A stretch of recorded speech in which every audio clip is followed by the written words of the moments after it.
Hit కొట్టినాం. థియేటర్ల response next level ఉంది. మీరు కూడా థియేటర్కి రండి, థియేటర్లో ఎక్స్పీరియన్స్ చేయండి. సినిమా మస్తు మజా వస్తుంది మీకైతే. పైలం పిల్లగా అందరం కలిసి చాలా కష్టపడి ఒక మంచి చిన్న సినిమా తీసినాం. అందరు థియేటర్లో పోయి ప్లీజ్ మమ్మల్ని ఆశీర్వదించండి. ఆనందాన్ని ఆశీర్వదించండి, నన్ను ఆశీర్వదించండి, సోనుని ఆశీర్వదించండి, మొత్తం టీం అందరిని ఆశీర్వదించండి. Thank you so much. And థియేటర్లో రెస్పాన్స్ చాలా బాగుంది. మీ టికెట్ పైసలు అయితే వేస్ట్ కావు, అది నా guarantee. Thank you. First show తర్వాత రెస్పాన్స్ చాలా బాగుంది.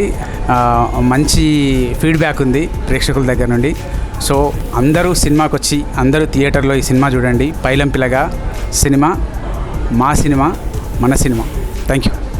అండి జస్ట్ ఇప్పుడే మా టీం అంతా కలిసి పైలం పిల్లగా సినిమా చూసాము. వీఆర్ వెరీ హ్యాపీ అండి. వచ్చిన ఆడియన్స్ అందరూ కూడా సినిమా చాలా బాగుందన్నారు. మీరు ఒక్కసారి థియేటర్కి వెళ్ళి చూడండి, మీరు నవ్వుతారు, ఏడుస్తారు, అందరితో చెప్తారు, కనెక్ట్ అవుతుంది. ఒక ఊర్లో గొప్ప ఆశలకు పోయి ఎలాంటి ఇబ్బందులు ఫేస్ అయ్యాడు అని చాలా ఎంటర్టైనింగ్గా చెప్పారు ఆనంద్ అన్న. థ్యాంక్ యూ అన్న, ఇలాంటి మంచి సినిమా ఇచ్చినందుకు. And all the best to the team అండి. నిజంగా వీఆర్ వెరీ హ్యాపీ. మీ అందరికీ నచ్చుతుంది. చిన్న సినిమాని సపోర్ట్ చేయండి, మీరే మా బలం. Thank you.